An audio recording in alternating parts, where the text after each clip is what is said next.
think that many of them are good people that have been misinformed by Donald Trump and Steven Crowder's lies. Stephen, your response.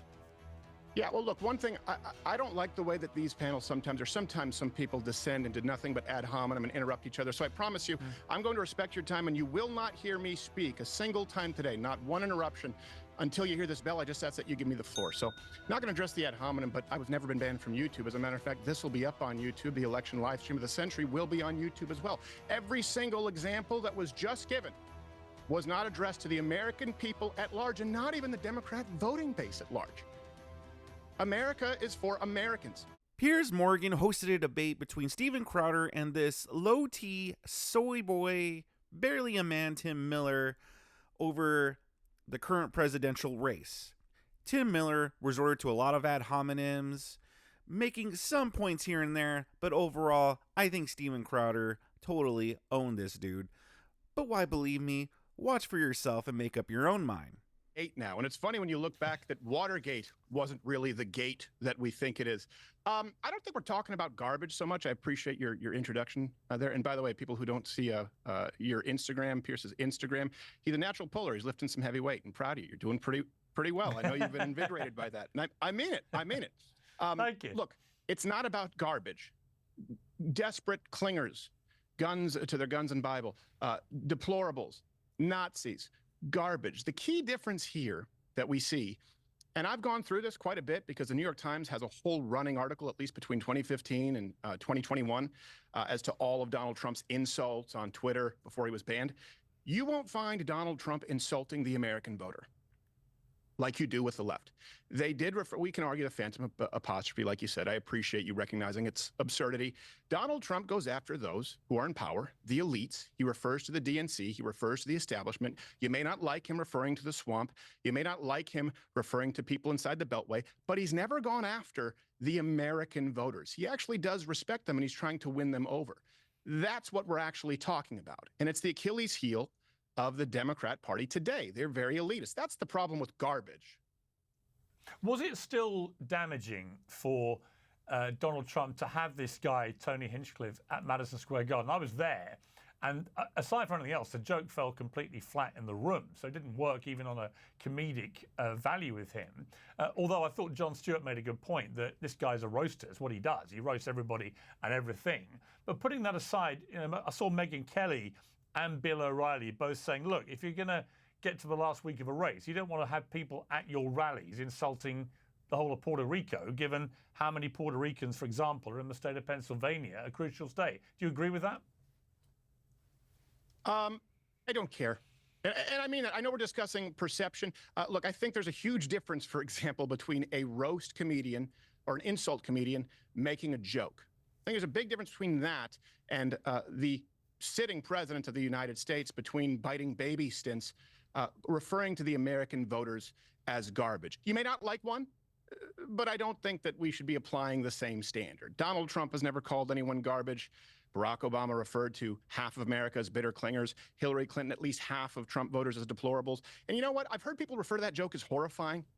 I hate it when people feign offense when they're not really offended. Maybe some people are offended. I think a lot of people aren't that offended by the joke, at least not as much as they let on to be. But I've heard a lot of people refer to it as horrifying, that rally. I don't think a joke from an insult comic is horrifying. You know what I do think is horrifying? I don't know if you know this. Adolf Hitler, the Nazis, killed 6 million Jews. I know it's lost on a lot of people. I think that's horrifying. And I think to belittle the horrifying acts of the Nazi Party, the National Socialist Workers' Party, by referring to Donald Trump as a Nazi, which is largely the reason he was the subject of an assassination plot at least 2 times that we know of, I think that's horrifying. But that's just my opinion, and I'll disagree with people. Steven Crowder is absolutely correct there, 100%. All these libtards and woke people having meltdowns over that joke is ridiculous. You could think the joke was funny or not funny. Personally, the Puerto Rico joke itself, I didn't find it that funny. I believe some of the other jokes he made that night were funnier.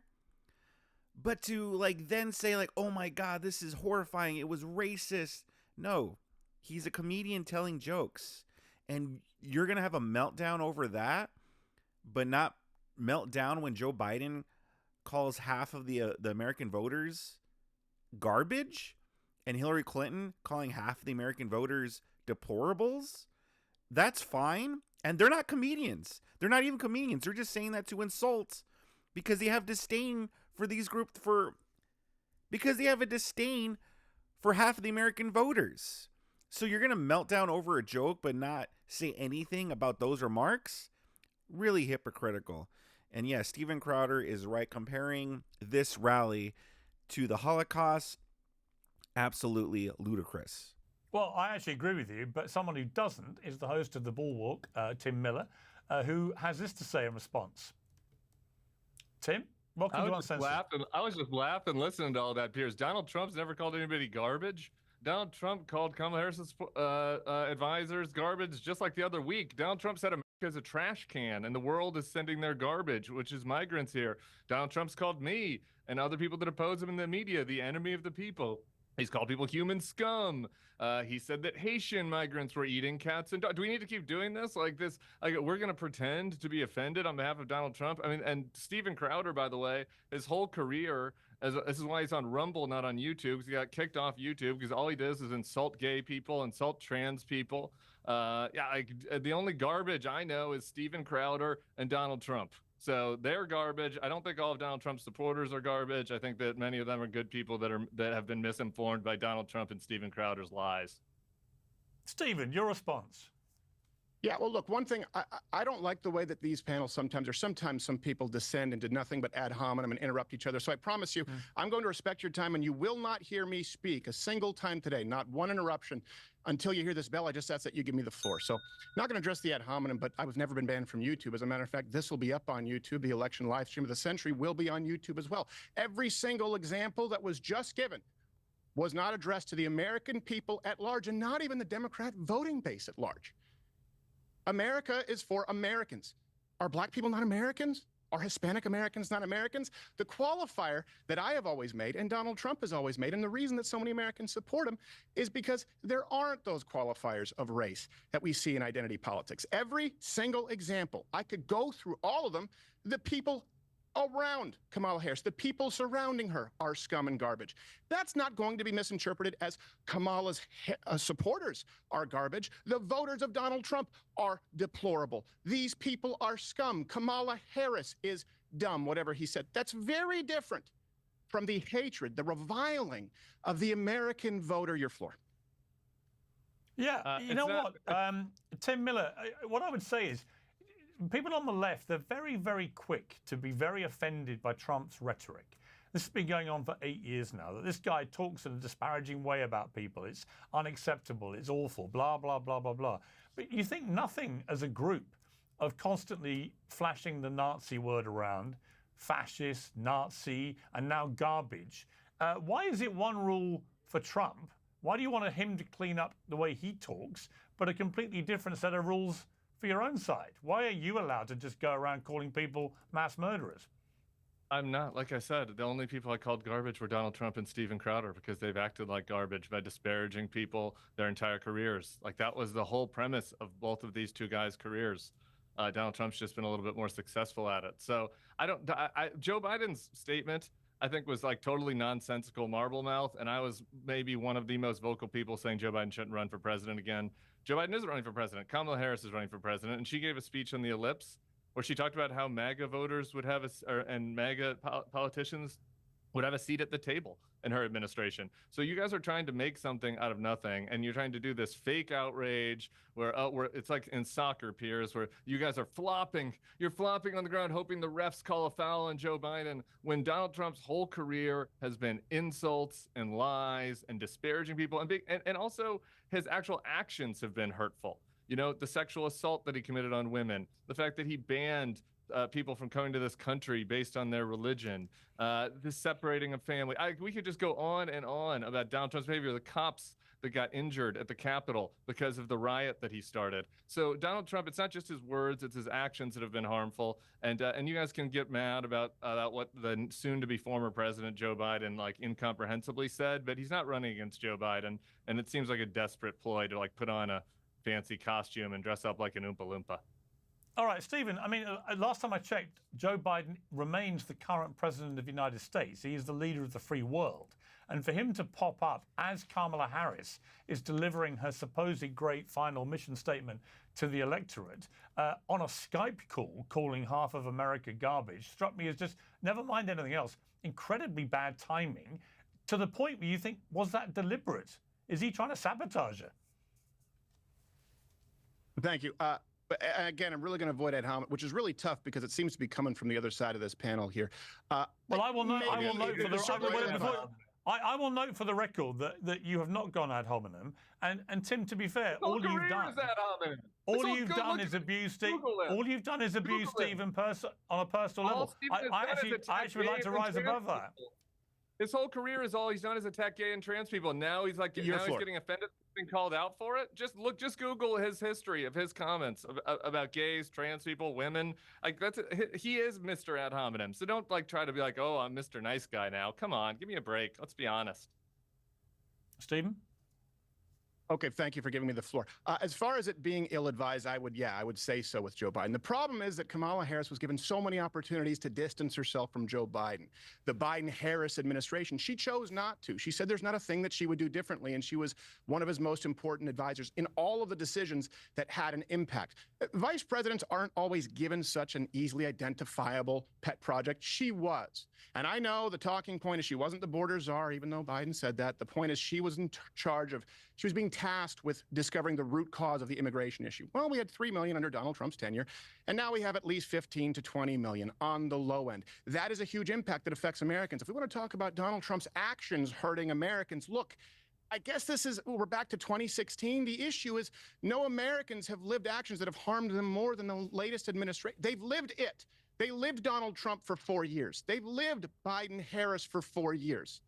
It doesn't work. It falls on deaf ears. It's like Paul Revere always saying, the exact same economy is coming. The exact same economy is coming. If you want to talk about actions that have hurt, I would argue that the actions on the border, the actions on American energy, the policies, which I would like to discuss, have hurt Americans. It's why they're rejecting Kamala Harris. It's why they trust Donald Trump more on issues like the economy and immigration. And by the way, I'm one of them, but the point remains, not one example has been presented. And by the way, I'm not offended by any of this. You haven't heard me feign outrage. I've just tried to describe the situation, why Americans don't like it. Not one example at all of Donald Trump referring to the American people at large as garbage or insulting. If you enjoy content like this, subscribe to my channel. Let's get back to it. The Democrat Party does every single election cycle. Your floor. The other thing I would say to you, Tim, is what I find as an ongoing bizarre set of circumstances is that I keep hearing again from the left that Trump is the most racist candidate there's ever been, etc. He's a fascist and so on.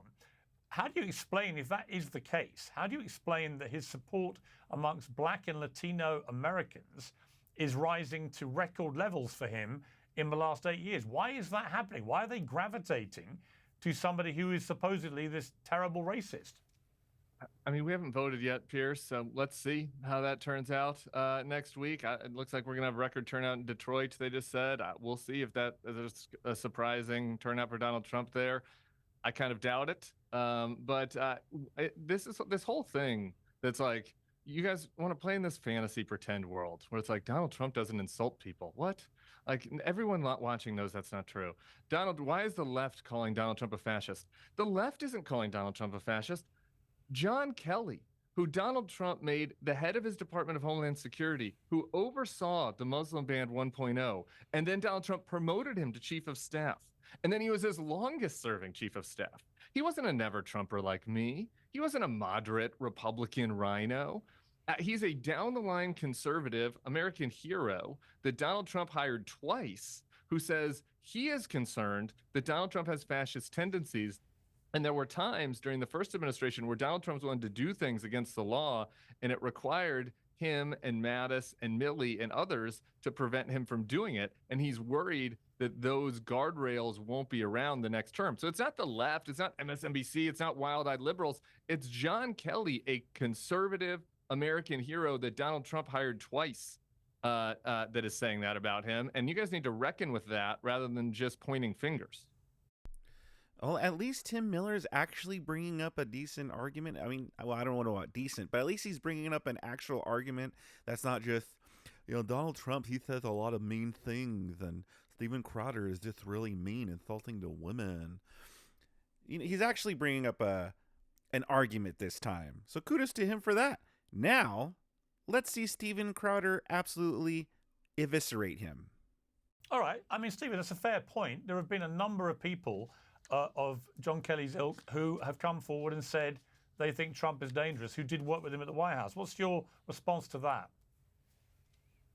Thank you. Well, this is the same John Kelly, by the way, in The Atlantic, the same journalist who spouted the losers and suckers lie, right? This is a disgruntled former employee. Now, maybe it's true, only that same article included Donald Trump saying that we don't need to spend that much for an effing Mexican.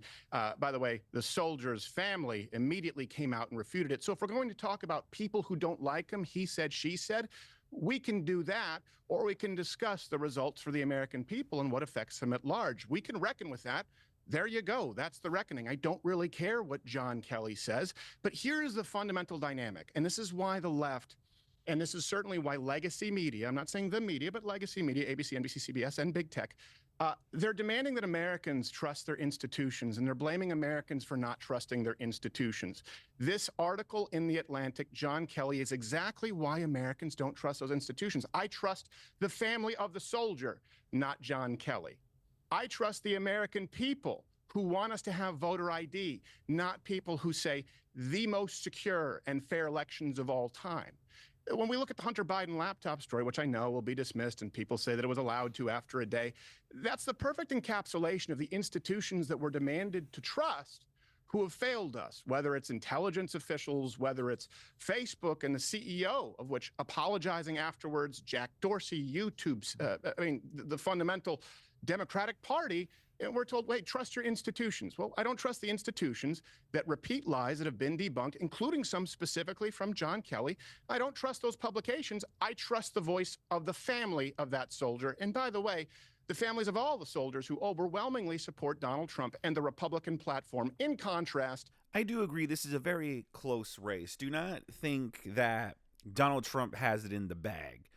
This is not over until those votes are counted and Donald Trump is announced the president of the United States. Just because Kamala Harris's campaign is falling apart and Donald Trump seems to be up everywhere, do not be lazy. Do not think, well, therefore I don't have to go out and vote. No, you go out and you vote. And if you got to mail in your ballot, mail in your ballot. I know I don't like mail-in ballots either. I do not like this whole we got to vote a few weeks before early voting. I do not like it either. But these are the rules that the Democrats set right now. So why not play by them? Why not play by the very same rules that the Democrats set? Go out, cast your vote, and let's not rest until Donald Trump is announced president of the United States once again. If you like seeing Steven Crowder own this low-T soy boy, Tim Miller, I have a whole playlist of Steven Crowder owning people right here in the left-hand corner. And I also got more Piers Morgan for you stuff, too, if you like watching the Piers Morgan Show.